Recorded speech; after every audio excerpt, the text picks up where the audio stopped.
이 시간에 우리 말씀 읽기 전에 제가 자꾸 맨날 잊어버려서 못하곤 하던 것인데 매월 첫 번째 주일에는 교회 사명선언을 한번 우리가 마음에 새겼으면 하는 마음이 있었거든요. 근데 제가 맨날 잊어버렸습니다. 여러분 오늘 9월 첫 번째 주일입니다.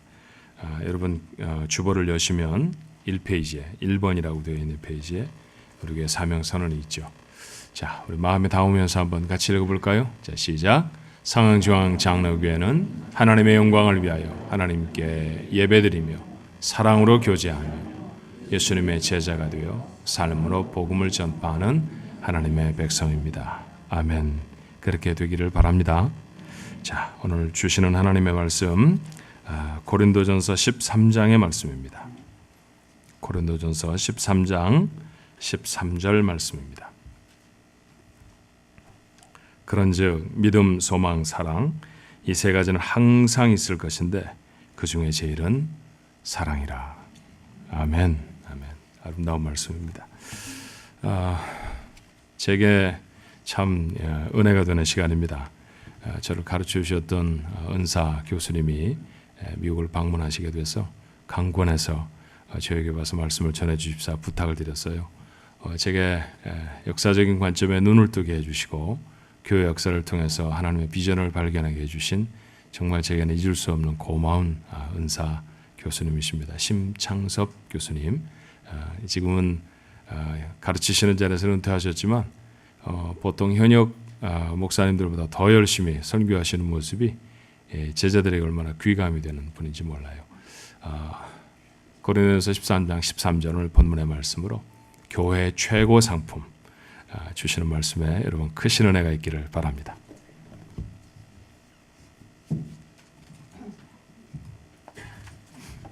목사님이 그 관건에서 온 게 아니고 제가 설교를 시켜달라고 한국에서부터 졸랐습니다. 그 당회실에서 당회 회의를 10시 반에 잠깐 하고 이제 제가 당회실에 있다가 목사님 방에 있다 나오는데 이제 장로님들이 이렇게 모여서 계시더라고요. 이제 제가 나오니까 인사를 하고 전 질문이 학교 다닐 때 우리 목사님 좋은 학생이냐고 이렇게 물어봤습니다. 제가 좀 생각이 갑자기 멈춰져 가지고 I don't know 대답을 했는데 혹시 또 칭찬을 하면은 짜고 치는 고수도 같다고 그래서 칭찬을 못했습니다. 못했는데 he was not an excellent student, but the excellent student. 좋은 목사님 모시고 함께 믿음 생활을 하게 된 것 하나님을 감사하고 여러분에게 축복으로 생각하고 영광을 올려드립니다. 사실 예수를 믿지만은 도무지 변하지 않는 자신에 대한 고민 이런 것들이 우리한테 다 있습니다. 저도 중간에 예수를 믿으면서 하도 좋아서 신학 공부를 시작했지만은 도무지 제 자신이 변하는 것 같지도 않고 또 어떨 때는 믿지 않는 그때와 생활도 비슷하고 굉장히 고민을 사실은 많이 해서 남모르게 정신적인 노이로제에 걸려서 한 3년 동안에 예수를 믿었는데도 왜 이럴까 하고는 고민을 상당히 많이 하면서 무슨 병까지 걸려서 신경쇠약의 그 계통을 통해서 이렇게 제일 타격이 오는 폐병에 걸려서 엄청 고난을 당했습니다. 이제 병원에서 그 폐병 3기라는 무서운 진단을 받고는 약을 타서 이제 병원에서 이제 있을 수 없어서 고향에 내려오기 위해서 부산에서 버스를 타고 합천이 저 고향인데 그때는 시골이고 옛날이니까 60년대니까 부산에서 버스 타면 하루 종일 합천까지 걸렸습니다. 그때 늘 내 마음속에 이렇게 생각이 되는 것이 도대체 예수 믿는다고 하는 네 삶이 뭐냐? 도무지 변하지 않고 있는 나의 삶이 도대체 뭐냐? 예수 믿은 거하고 안 믿은 거하고 차이가 뭐가 있느냐? 그런 데한 고민이 나를 사로잡았고 젊은 시절에 항상 이 삶의 문제, 삶이 도대체 뭐냐? 그 고통이 나를 사로잡은 것 말도 못했습니다. 그 때문에 병이 걸려서 약봉지를 들고 부산에서 완행버스를 타고 합천까지 오는데 여전히 창밖을 내다보면서 병이 걸렸는데도 불구하고 노이로제라는 게 원래 그렇잖아요. 계속 그 이야기. 삶이 도대체 뭐냐. 근데 의령 중간 그 부산하고 합천 중간에 의령이라는 지역이 있는데 그 의령 지역에 시외버스 정류장에 차가 스탑을 해서 좀 쉬게 됐는데 그때 뭐 그냥 그 힘이 없어가지고 창가에 기대가지고 여전히 막 내 머릿속에 맴도는 것은 삶이 뭐냐는 그것 때문에 이렇게 지쳐서 앉아있는데 그 시외버스 정류장에 시골에서 옛날에 아줌마들이 이렇게 머리에 뭘 이고 버스가 정류하면 와서 팔았습니다. 시골에서. 근데 아줌마가 이제 올라오더니만은 큰 소리 외치니 뭐냐니까 삶은 계란이요. 소리를 이 여자분이 하는데 갑자기 내가 이 삶이 계란이구나. 그렇게 고통스럽게 나를 병들게 했던 이 삶이라는 것이 이 삶은 계란이라는 그 말 하나 때문에 다 무너졌습니다. 이상하게 그렇게 역사를 했었는데 삶은 결국은 계란이구나.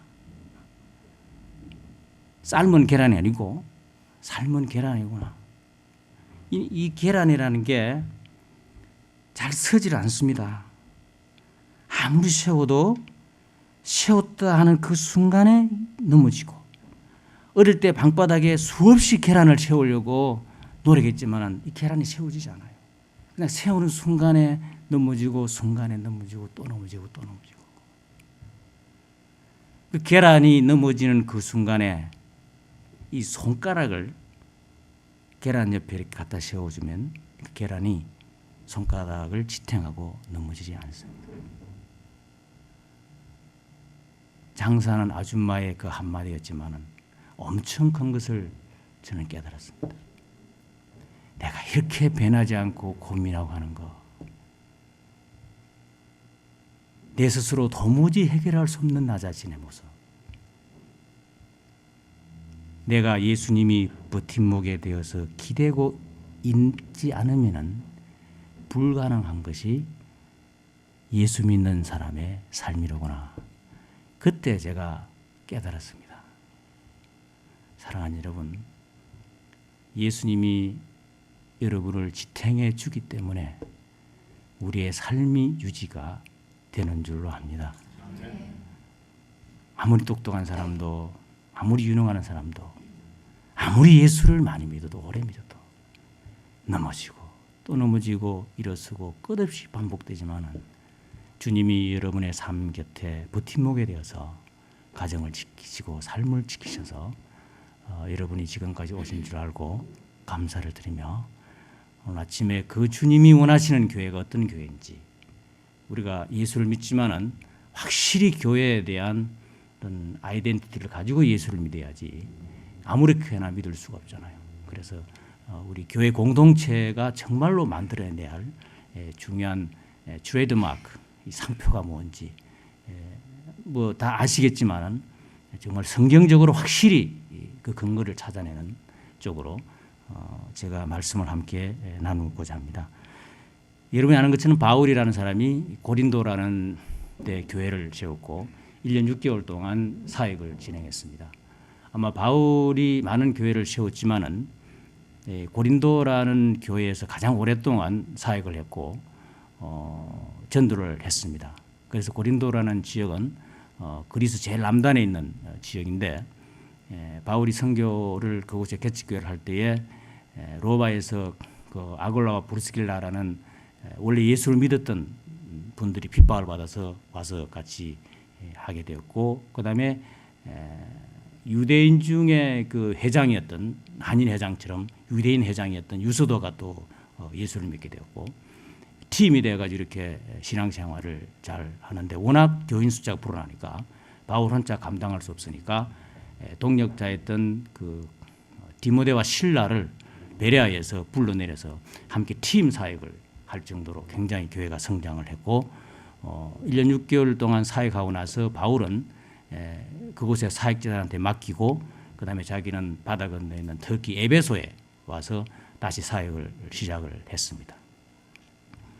근데 바울이 떠나고 나서 얼마 되지 않아 가지고 고린도 교회에서 소문이 들려왔습니다. 그게 1장 고린전서 11절에 기록이 되어 있는데 글로에의 지편으로 너희 중에 분쟁이 있다 하는 기록이 나와 있습니다. 글로에라는 사람이 고린도에 있다가 에베소에 있는 바울을 방문해서 고린도 교회에 바울이 떠나고 난 이후에 엄청난 발생한 문제들을 보고를 한 겁니다. 그 보고를 한 걸 듣고는 바울이 자기가 세운 교회에 이런 문제가 많으니까 굉장히 가슴에 상처를 많이 받고 편지를 쓰기 시작한 것이 고린도전서, 고린도후서 두 개의 편지가 남아 있는 걸 볼 수 있습니다.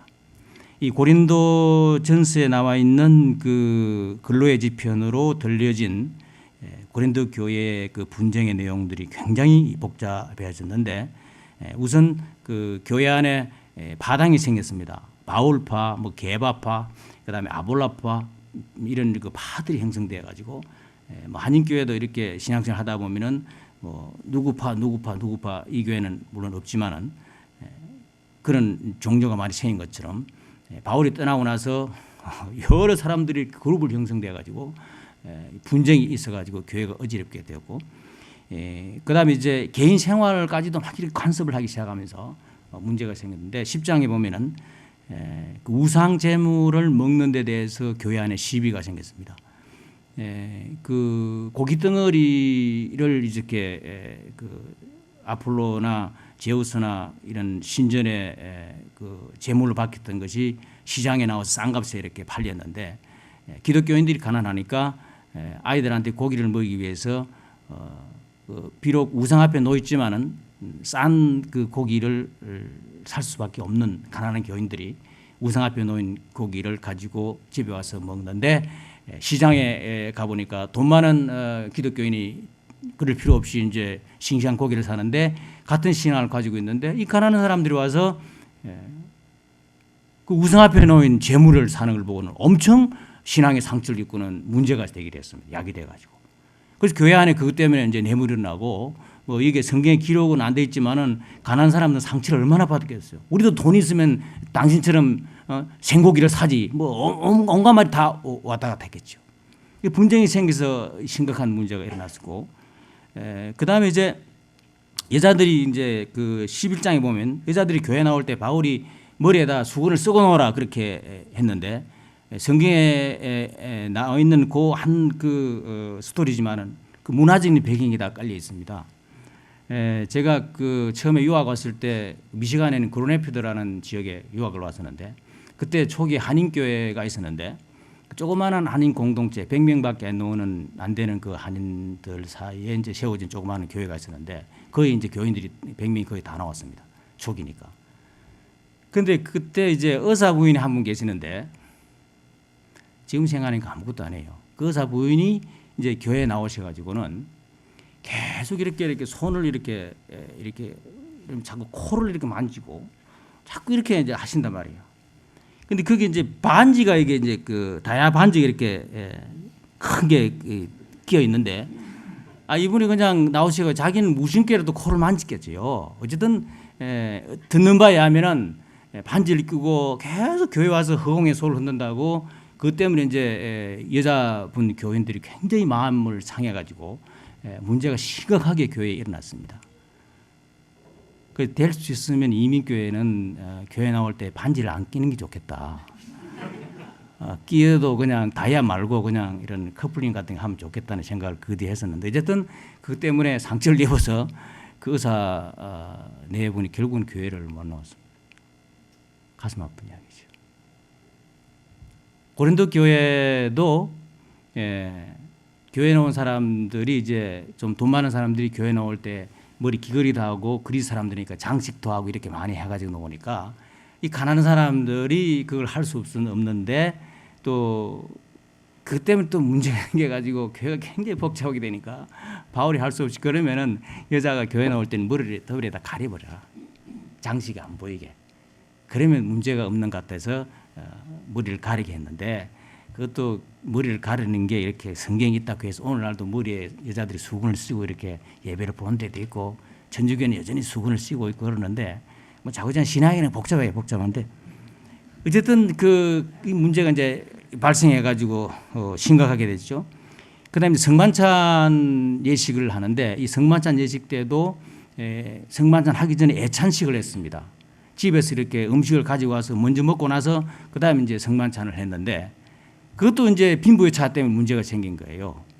부잣집에 있는 사람들은 음식을 많이 가지고 와서 먹고 그다음에 가난 집에는 이제 빵 안 하고 이렇게 뭐 먹는데 가난 집에 있는 아이들이 또 부잣집에 있는 옆에 있는 음식을 보니까 다 물려고 이래가지고 또 문제가 생겼고 성만찬을 하기 전에 싸움이 붙어가지고 이 문제가 심각했습니다.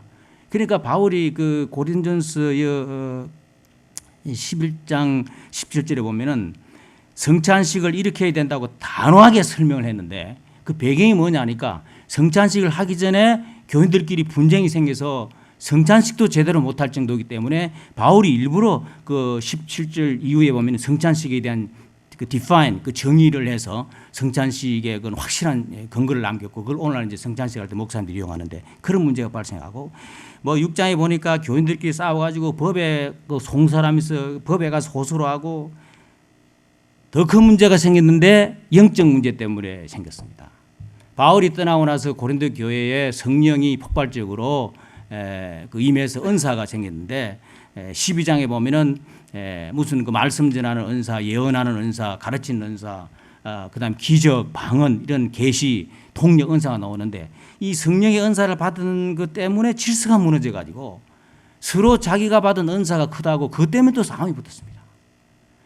그러니까 근로의 지편으로 보여진 고린도 교회는 처음에 세운 교회 평화가 다 없어지고 교회 모습 없어지고 분쟁과 분쟁이 거듭나가지고 아주 힘든 교회가 되었는데 자기들끼리 싸움을 하다가 나중에 그 불통이 바다 건너에 있는 바울에게 한때까지 불통이 튕긴 겁니다. 교회가 그렇습니다. 교인들이 싸우다가 그 싸움이 마지막 가는 데는 교회에 있는 목사입니다. 자기들끼리 싸우고 그냥 끝나면 좋겠는데 그 싸움의 결과는 반드시 목사한테까지 끌고 가지고 목사도 싸움에 끌려 들어가지고 교회가 어렵게 되는 것이 이민계 교회의 통상적인 그 전쟁의 이런 그 루틴인데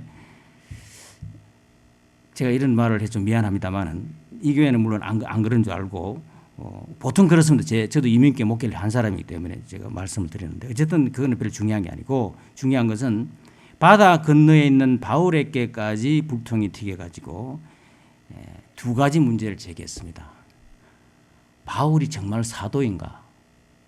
기가 막힌 이야기 아니에요? 바울이 12제자 중에 한 사람인데 왜 바울이 사도라고 자기가 떠들고 다녔는지 바울의 사도권에 대해서 이야기하니까 바울이 기가 막힌 이야기였습니다. 그래서 바울이 여러분 고린도후서 11장 23절에 보면요. 너희들이 그리스도의 일꾼이냐 그런 소리를 하고 있는데 내가 기가 막힌다. 그러면서 바울이 전혀 자기가 예수 믿으면서 말을 하고 다니지 않았던 고난 받았던 이야기를 쫙 나옵니다. 강의 위험과 강도의 위험과 배고픔과 추움과 바다의 위험과 짐승의 위험과 그걸 쭉 나열하면서 그 바울의 그 영적인 흐름을 서술하는 가운데서 가장 내 마음에 감동을 준 것은 28절에 나오는데 이 모든 내가 몇 번 죽을 뻔하고 힘든 것은 내가 감당할 수 있었는데 정말 나를 감당할 수 없었던 것은 뭐냐니까 날마다 교회 때문에 내가 교회를 위해서 내가 염려하는 것 때문에 견딜 수 없었던 것이 가장 나를 괴롭히는 것이다. 그래도 내가 사도가 아니냐. 그런 실증적인 이야기를 바울이 합니다. 그걸 보고는 교인이 된다는 마지막 모습은 날마다 교회를 위해서 염려하는 것이 교인이 가지고 있는 마지막 아름다운 신앙의 모습이다 하는 것을 제가 감동을 많이 받았습니다. 그래서 여러분 마음 가운데서 내가 신앙이 있는지 없는지를 테스트하고 싶으면은 여러분 차를 몰고 가다가 주일날 교회 가서 예배 볼 걸 생각하면은 기분이 좋아서 교회가 그리워지면은 좋은 겁니다. 직장에 앉아 있다가도 주일날 교회 가서 성도들을 만나고 예배 볼 걸 생각하면 힘이 생기는 교인. 가정에 어려움이 있더라도 교회 가서 그 어려움을 내놓고 기도하면은 위로를 받을 수 있다는 신앙을 가지고 있는 믿음이 있으면 좋은 것. 여러분 믿음 속에 마지막에 교회 때문에 여러분의 삶의 의미가 다시 살아날 수 있는 신앙을 가지고 있으면 그건 하나님이 여러분에게 주신 축복입니다. 그 믿음을 여러분이 가지시기를 간절히 소원하고요. 바울이 이 믿음을 가지고 있습니다. 내가 평생 교회 때문에 사는 사람인데 어떻게 너희들이 나를 이렇게 짓밟느냐고 바울이 호소하지요. 두 번째로 바울에게 상처를 준 게 뭐냐니까 바울이 여기에 그 1년 6개월 동안 사역하면서 한 번도 바울은 성령의 은사를 우리한테 이야기하지 않았다. 우리는 지금 그 계시도 받고 환상도 보고 뭐 방언도 하고 다 하는데 바울이 언제 성령의 은사가 있었느냐? 기가 막힌 이야기 이제 바울한테 의심을 하면서 바울이 신앙이 돼서 지금 하니까 너무나 바울이 힘들어가지고 후서 1장 4절에 바울이 카드를 꺼내면서 환상과 계시를 비로소 말하노라 하고 꺼냅니다. 그리고 무익하나마 부덕불 어쩔 수 없이 꺼낼 수밖에 없다고 바울이 이야기를 합니다. 그러면서 바울이 자기가 낙원에까지 올라가서 살았던 계시를 받고 하늘의 말을 들었던 이야기를 바울이 끄집어내면서 14년 전에 있었던 일들이었는데 아무 소리 하고 있지 않다가 처음으로 바울이 꺼낸다고 이야기하면서 자기가 받은 환상과 계시를 이야기하면서 편지를 고린도 교인들한테 썼지요. 그러면서 5절에 하는 이야기가 사람을 위하여 내가 이걸 자랑할 수는 있지만은 나를 위해서는 이런 환상과 계시는 가지고 나는 자랑하고 싶지 않고 나를 위해서는 차라리 내가 약한 것들 외에 내가 예수 믿지만은 내가 얼마나 연약한 것 외에는 아무것도 없다고 그걸 내가 자랑하고 싶다고 그 이야기를 바울이 5절에 하잖아요. 여기까지 바울이 생각하다가 바울이 교회를 사랑하니까 어쨌든 해결을 해야 될 것 같아서 바울이 고린도 교회의 분쟁을 치유할 수 있는 치유책을 꺼냈습니다. 그러면서 고린도전서 12장 28절에 보면은 그 복잡한 그 문제를 바울이 이제 정리를 한 게 기록되어 있는 것으로 바울이 순서를 매겼습니다. 첫째, 둘째, 셋째. 그다음 첫째 사도, 예언, 교사, 능력, 돌보는 것, 다스리는 것, 방언 순서를 매겼습니다. 질서를 매겼습니다. 그래서 어떤 면에서 그 사회적인 컨셉에서 보면은 기계론적으로 정리를 세웠죠. 우선적으로 정리를 세우지 않고서는 질서가 확립이 되지 않기 때문에 교회도 이 질서가 있어야 된다는 걸 바울이 파악을 하면서 어쨌든 제일 첫째 지도를 받아야 할 사람은 현재 있는 사도들이고 사도 없으면 예언자, 교사, 능력, 병고치, 돕는 것, 다스리는 것 하도 말이 많은 방언을 절 마지막에 이렇게 서열을 세워가지고 정리시키면서 바울이 기계론적으로 사회적인 컨셉에서 고린도 교회 질서를 확립하면서 해결했습니다. 제가 한국인 백산 그 옛날 그룹에서 한 10년 동안 제가 매주 토요일마다 그 직장인한테 설교를 했었는데 연초에는 백산 그룹에 있는 그 직원들이 명동의 중앙극장에 다 모여가 함께 예배로 옵니다. 그런데 예배 볼 때 제가 이렇게 저 뒤에서 들어가면은 교인들이 그 있는 가운데서 안 믿는 사람 직원도 많으니까 떠들고 막 야단해요. 근데 저 뒤에 그 고 김인덕 그 왕회장 회장이 나타나면 이 직원들이 자기 뒤통수에 기가 있는 것처럼 눈이 달려 있는 것처럼 나타나면 조용해집니다. 그리고 왕회장이 들어서 앞에 앉는 순간까지 지중도지 조용합니다. 그 중앙장 안이 그렇게 질서가 확 잡혀 있습니다. 그게 바로 이 사회 질서 조직이요, 그 기계론적인 그 질서 조직입니다. 그래야 인간 공동체가 형성되는데 바울이 이제 기계론적으로 이렇게 서열을 다 세웠습니다. 근데 문제는 여기까지 바울이 교회에 대해서 질서를 확립하고 나서 바울에게 고민이 생겼습니다. 하나님, 교회가 기계론적으로 서열만 세워서 유지되는 것이 교회입니까? 그게 하나님이 세운 교회입니까? 바울이 그 고민에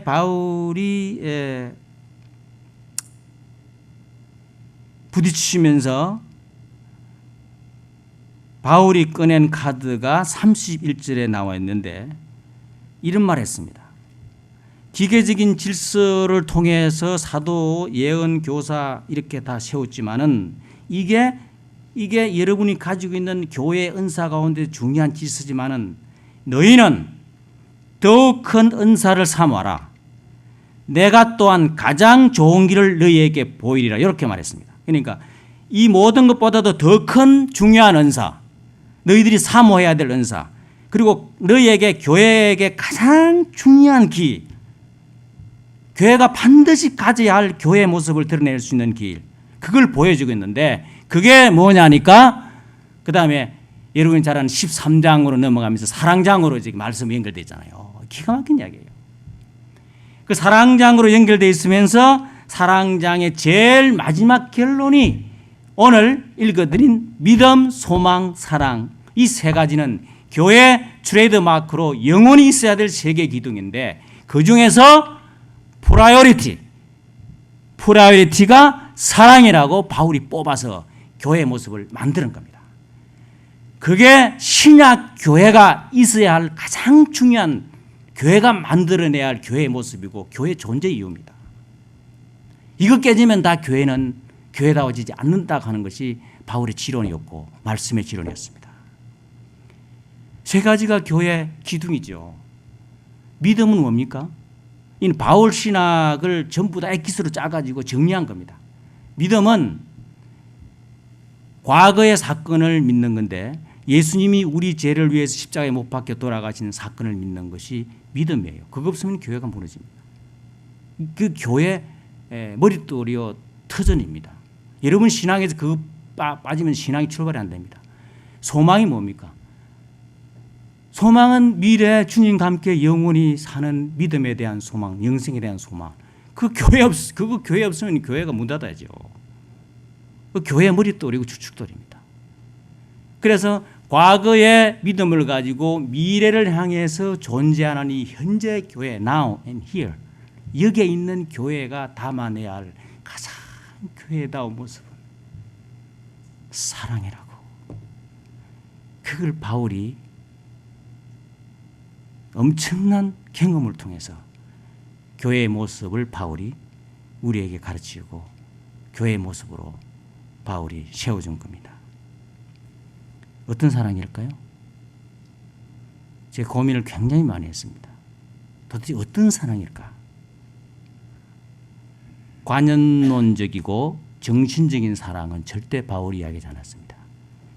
그래서 여기 13장에 그 사랑에 대해서 이야기하면서 13장에 나와 있는 말이 있는데 오래 참고 온유하고 시기하지 아니하고 자랑하지 아니하고 교만하지 아니하고 무례 행하지 아니하고 유익을 구하지 아니하고 썩내지 아니하고 악한 것을 생각지 아니하고 불의를 기뻐하지 아니하고 진료함 기뻐하고 모든 것을 참으며 믿으며 바라며 견디며.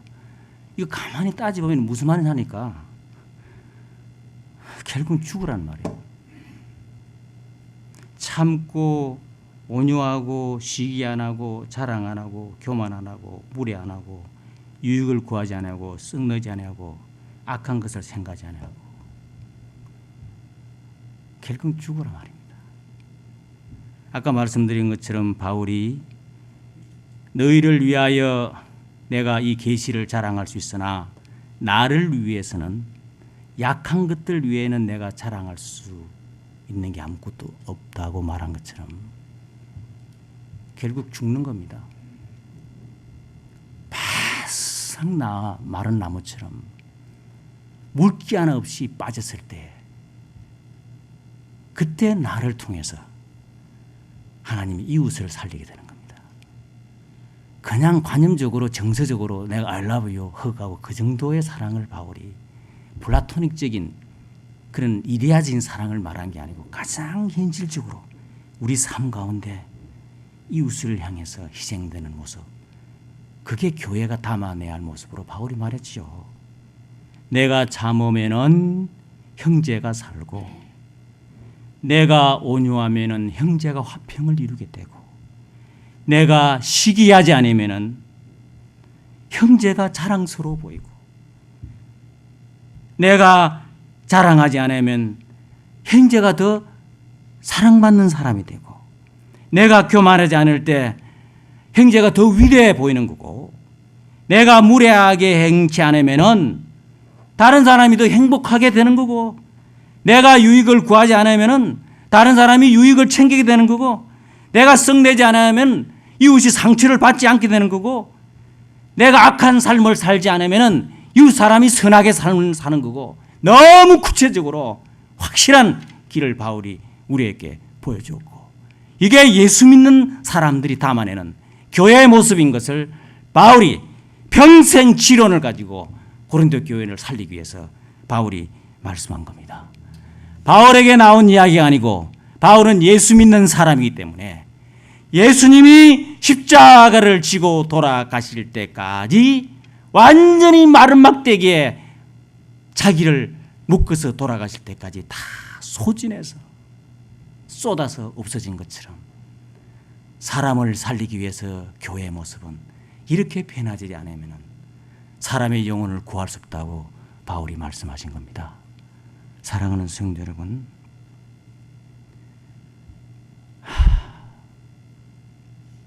제가 여러 미국에 있는 교회를 많이 다니면서 한 군데도 성안교회가 없을 정도로 참 미국 이민교회가 살벌합니다. 다 예수 믿지요? 다 예수 믿는다고 이야기하지요. 그러나 교회 모습은 교회가 아닙니다. 특히 사랑하는 금목사님 목회하는 이 중앙교회 사랑하는 성도 여러분, 여러분이 하나님 나라에 갈 때까지 정말로 교회의 모습을 담아낼 수 있는 그런 믿음의 공동체가 되시기를 간절히 바라고 그때 성령이 여러분의 가정에 여러분의 심령이 함께 하셔서 위로로 채워주십니다. 그때 성령이 이 교회 영적으로 가득 채워주셔서 여러분이 정말 주님 앞에 붙들리는 삶을 살 수가 있는 줄로 믿습니다. 이는 주상제인 게 아니고 가정생활에도 마찬가지예요. 자기가 죽으면 남편이 삽니다. 남편이 죽으면 아내가 사랑스러워집니다. 그거 못 죽여서 문제가 생긴 겁니다. 별거 아니에요. 바울 이야기는 별거 다 죽으라는 겁니다. 그렇다고 자살하지 마세요. 제가 한 5분 정도 더 할 수 있나요? 제가 그 시카고에서 목회하면서 저도 많이 깨지고 경험을 많이 신학교 교수하고 있다가 이제 목회하면서도 많이 이제 무너졌는데 한 번은 이제 예배를 마치고 식사를 하고 그다음에 이제 당회실을 올라오기 위해서 그 계단이 있는데 그 계단을 올라가려 했는데 뒤에서 어떤 그 여자 한 분이 목사님하고 불렀습니다. 그래서 돌아보니까 나이가 많은 나이가 70이 넘은 노인 근사님 한 분이 목사님하고 불렀어요. 그래서 왜요? 그러니까 이 근사님이 나를 많이 보더니만은 목사님 저 좀 안아주세요 그러더라고. 뭐 어떻게 분위기가 좀 그래가지고 교인들도 옆에 많이 있고 그래서 근데 옆에는 교인들이 목사님 한번 안아주시라고 그러더라고. 그래서 뭐 분위기가 그래서 이제 목사님 제가 이제 그 나이 많은 그 근사님은 70 넘은 근사님이니까 안았죠. 얼마 지나고 나서 시카고에 소문이 나는데 신 목사가 여자를 안았다라는 소문이 이제 났습니다. 뭐 분위기가 아주 심각했죠. 교회 목사가 여자를 안았으니까 그 단어 자체에도 어마어마한 파장을 일으키잖아요. 어떻게 해결할 수가 없습니다. 해결할 수가 없어요, 도무지. 그렇게 소문이 나니까. 너무 억울해가지고 개인적으로 아이고 그럴 바에 차라리 젊은 여자를 안을 걸. 농담이지만은 어떻게 이럴 수가 있나. 그런 여러 가지 복잡한 생각들이 많이 지나가는 중에 이게 아니다. 그 70 넘은 그 노인이 하루 종일 일주일 내내 혼자 노인 아파트에 살면서 사람 하나 찾아오나. 사람이 그리워서 교회 나왔는데 아무도 반겨주는 사람이 없어. 만만한 게 목사야. 목사한테라도 스킨십을 한번 하고 싶어. 교회 나오는 사람들이 멀쩡해 보이지만은 다 상처를 안고 있습니다. 다 얼굴은 다 멀쩡하지만은 다 위로가 필요한 사람들입니다. 그냥 지나가는 사람으로 보면 절대로 안 됩니다. 그 근사님이 실존적으로 저에게 보여준 그 모습이 나의 목회를 엄청나게 변화시켰습니다. 내가 신학교 교수 생활하면서 좀 교만할 정도로 이민교회 와서 목회를 했는데 처음에 와서는 교인들이 신방을 오라 하면은 병원에 가서 그 병원에 수술하기 위해 신방을 아침에 미국에는 아침에 이제 수술하기 위해서 6시 5시에 가잖아요. 그럼 목사가 따라가서 기도해 줬잖아요. 저는 기도 안 했습니다. 왜냐하니까 아니 내가 가서 기도한다고 해서 나을 것도 아니고 내가 피곤한데 왜 아침에 일어나느냐. 그냥 수술 다 받고 나서 나중에 정신 멀쩡할 때 가서 내가 기도해 주면 되는 거지. 왜 내가 의사 가는데 왜 내가 거기 가느냐. 안 갔습니다. 처음에. 얼마나 콧대가 높은 목사예요.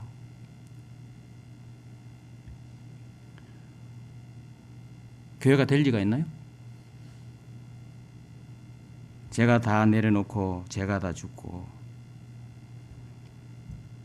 한 1년 반 정도 제가 그게 스트럭을 하다가 결국은 내가 다 내려놓은 이후에 교회가 다시 회복되고 살이 찌고 역사가 일어나는 걸 제가 보고는 목회라는 것은 딴 게 아니고 그냥 목사가 죽는구나 하는 생각을 했고 그래서 우리 그 목사님 죽으라는 말씀 아니고 그 목사님 많이 죽습니다. 많이 죽고 목사만 죽는 게 아니고 교인들도 다 주님 앞에 죽으면은 주님은 교회를 살찌우게 되어 있습니다.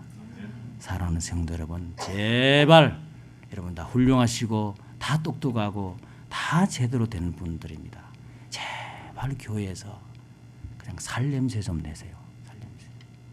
살냄새 내시고 하나님 앞에 정말로 교회가 담아낼 수 있는 사랑을 담아내서 끝까지 승리할 수 있는 아름다운 교회가 되시기를 주님 이름으로 간절히 축원합니다.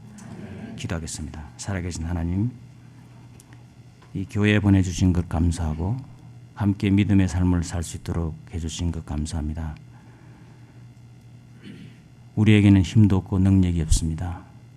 성령을 부어주셔서 우리의 마음에 변화가 있게 해주시고 관념적이고 지성적인 변화가 아니고 내 삶의 현장에서 주님이 원하는 만큼 내가 무너지고 내가 부서지고 내가 주님 앞에 엎드려져서 이웃을 살리고 가정을 살리고 내 영적인 모든 삶이 회복되는 귀한 역사가 있게 해주시옵소서.